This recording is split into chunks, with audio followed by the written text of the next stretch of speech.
Good morning students, welcome back to the online class. So students देखिए, आज हम अपना नया पार्ट शुरू करेंगे। पार्ट 14, दहाड़ नहीं पुकार। ठीक है, यानी कि जो चीता होता है बाघ, उसकी दहाड़ जो होती है वो एक्चुअल में दहाड़ नहीं होती है बल्कि पुकार होती है मदद के लिए। ठीक है, तो इस पार्ट के माध्यम से हम शब्द भंडार का अभ्यास करेंगे। और देखिए, ये एक नाटक है जो विनीता कृष्णा द्वारा लिखा गया है। नन्हे दोस्तों, आपदा आने पर लोगों की मदद बॉबी और उसकी माँ ने की, परंतु दहाड़ में छिपी इस पुकार की सुनवाई कैसे होगी। ठीक है, आइए सुनते हैं एक बाघ की पुकार। ठीक है, चलिए अब देखते हैं एक बाघ की पुकार। पाठ से जुड़े कुछ शब्द: सरिस्का, सूत्रधार, नेपथ्य, चिकित्सक और संरक्षण।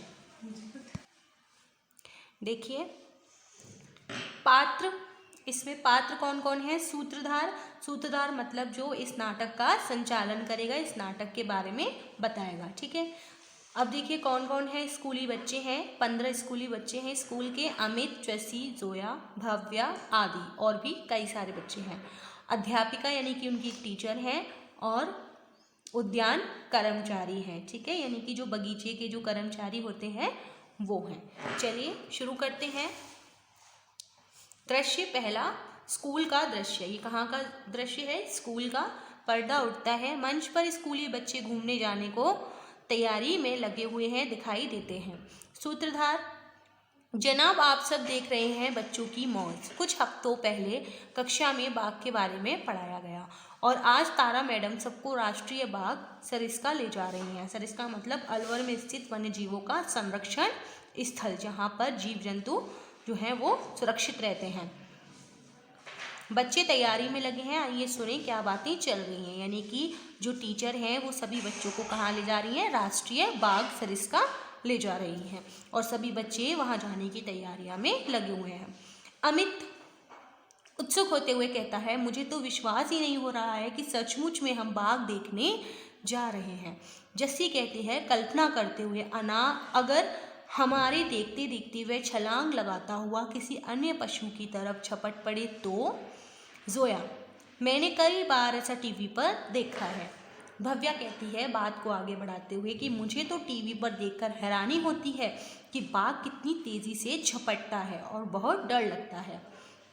अमित थोड़ा डरते हुए कहता है कि मैं ज़्यादा पास नहीं जाऊंगा, दूरबीन से ही उसको देखूंगा। दूरबीन मतलब होती है ना, जो दूर का दिखाई देता है, उससे बिल्कुल साफ दूर तक देखने वाला यंत्र। ठीक है, चलिए।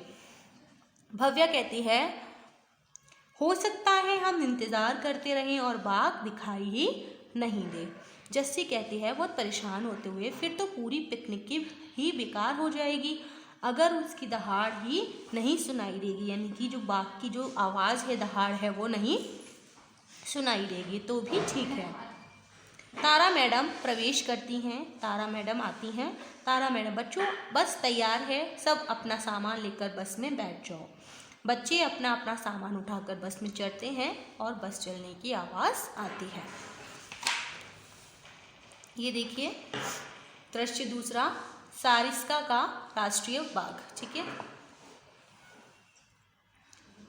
तारा मैडम और सभी बच्चे पेड़ों और झाड़ियों के पीछे छिपकर बैठे हैं। मंच पर हल्का अंधेरा है, अधिकतर बच्चों ने आंखों पर दूरबीन लगाई है। तारा मैडम कहती हैं बच्चों को संबोधित करते हुए, यानी कि उनको पुकारते हुए, कि बच्चों बाघ के कर्मचारियों का कहना है, यानी कि जो बाघ के जो कर्मचारी हैं जो वहाँ पर कार्य करते हैं, कि बाघ के आने में अभी काफ़ी समय है, अगर तुम सब चाहो तो थोड़ा घूम कर वापस आते हैं।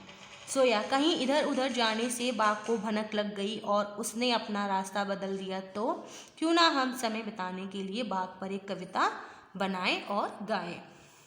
तारा मैडम कहती हैं खुश होकर, प्रसन्नता से, अरे वाह, बढ़िया उपाय है, यानी कि अच्छा सुझाव है, बाकी बच्चों का क्या ख्याल है? सभी बच्चे एक साथ बोलते हुए कहते हैं कि हाँ मैडम, शुरू करते हैं, यानी कि वो बाघ पर एक कविता बनाना शुरू करते हैं। अमित: बाघ की दहाड़, उसके आने का संदेश। भव्या: बाघ है राष्ट्रीय पशु, यह तो जाने सारा देश। जस्सी कहती है संतरी उसका रंग, उस पर लकीरें मोटी काली, जोया कहती है जंगल के अंदर छिपे जहाँ हो लंबी झाड़ी। राहुल कहता है लंबा है भारी भरकम जब दौड़े रुक जाए धड़कन। अर्णव कहता है तेज भयानक हर दिल दहला दे, ताकत इतनी हाथी को गिरा दे। फिर अथर्व कहता है एक अकेला करे शिकार नहीं उसका जाए खाली वार।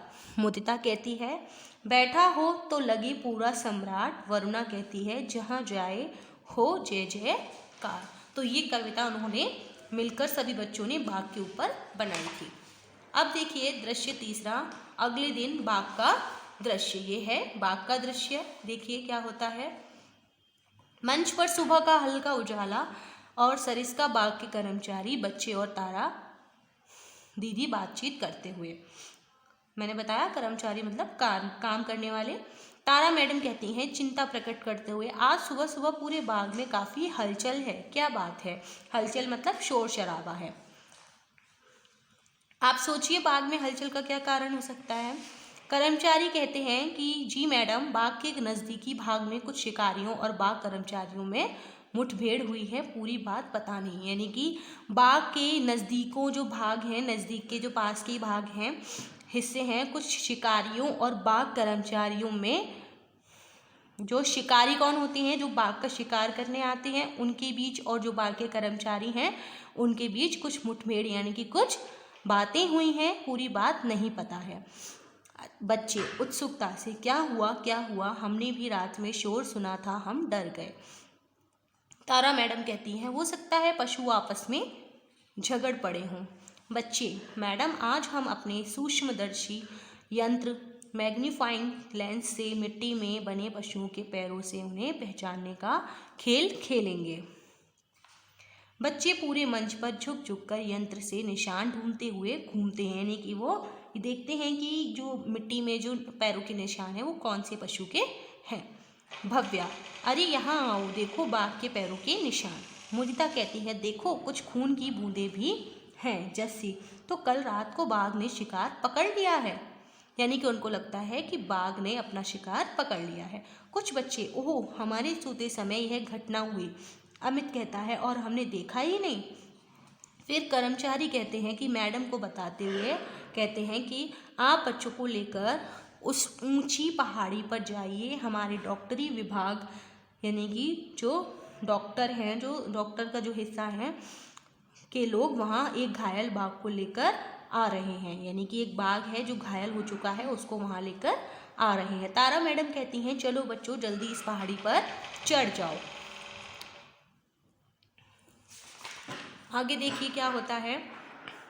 बच्चे और तारा मैडम संभल कर पहाड़ी पर चढ़कर बैठ गए। कुछ ने अपनी दूरबीनें तान ली यानी कि ले ली। तभी नेपथ्य यानी कि रंगमंच के पर्दे के पीछे की जगह जहाँ पर ये नाटक दिखाया जा रहा था उस पर्दे के पीछे की जगह से बाघ के कराहने यानी कि आवाज़ सुनाई देती है। यानी कि दहाड़ने की आवाज़ सुनाई देती है। 7-8 कर्मचारियों का प्रवेश होता है। आते हैं एक लंबा मोटा डंडा जिसके छोर दिखाई दे रहे हैं। उन्हें पकड़े 4 कर्मचारी बाघ को उठाने का अभिनय करते हुए आते हैं और बाकी कर्मचारी जहां बाघ बंधा है उस जगह को ढके साथ साथ चलते आते हैं। पहली आवाज़ आती है बाघ बहुत जख्मी है, संभाल कर। फिर दूसरी आवाज़ आती है हाँ इसीलिए एक अच्छे पशु चिकित्सक यानी कि पशुओं का इलाज करने वाले को बुलाया गया है। आवाज़ तीसरी आती है कि बड़ी परेशानी की बात है, इस साल यह तीसरा बाघ शिकारियों यानी शिकारी मतलब जो बाघ का शिकार करते हैं, ये इस साल का तीसरा बाघ है जो शिकारियों द्वारा जख्मी यानी कि घायल हुआ है। फिर चौथी आवाज़ क्या आती है चलो चलो जल्दी इसे अस्पताल पहुंचा दें। कर्मचारियों का प्रस्थान होता है यानी कि वहाँ से जाना होता है और बीच बीच में बाघ की दहाड़ होती है यानी कि वो दर्द से दहाड़ता है। जोया जिज्ञासा प्रकट करते हुए यानी कि जिज्ञासा मतलब जानने की इच्छा। तारा मैडम यह शिकारियों के बारे में क्या बात हो रही थी।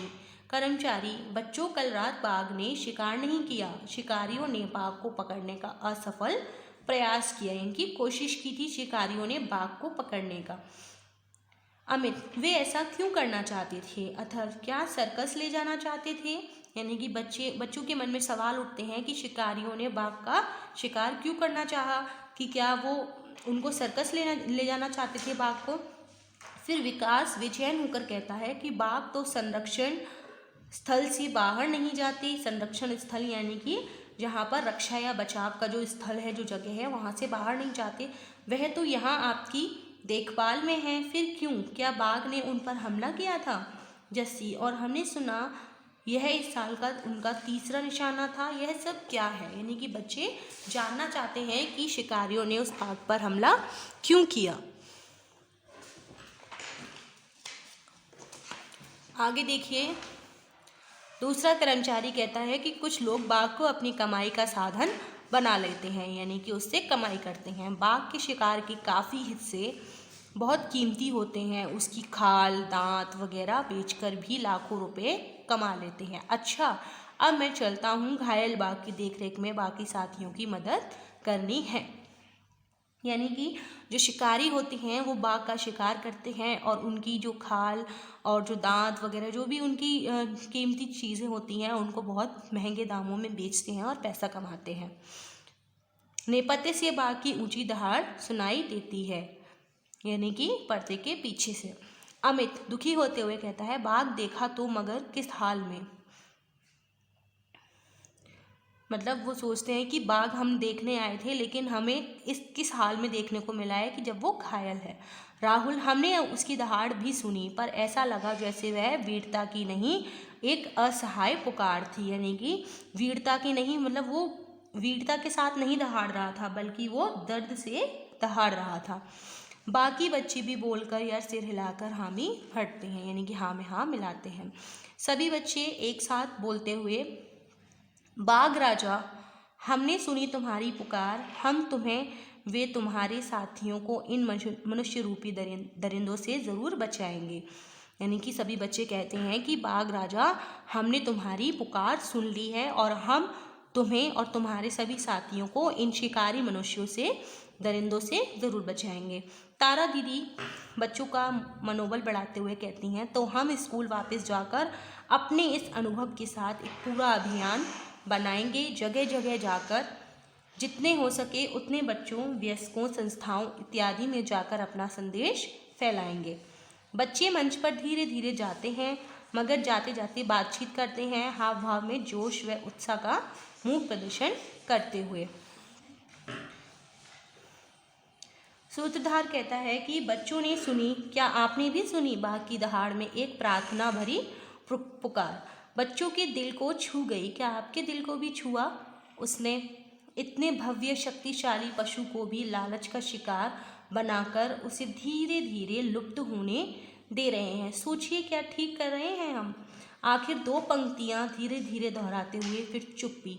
मंच पर धीरे धीरे अंधकार गहरा होता हुआ। यानी कि आजकल मनुष्य अपनी ज़रूरतों के लिए, अपने लालच के लिए क्या कर रहे हैं, बेचारे मासूम पशु पक्षियों का शिकार कर रहे हैं, तो ये गलत है। आई होप आपको ये पाठ समझ में आया होगा और अच्छा भी लगा होगा। आपको इस पाठ के कठिन शब्द खुद से करने हैं। नेक्स्ट में मिलते हैं आगे की एक्सरसाइज के साथ। Till then bye bye.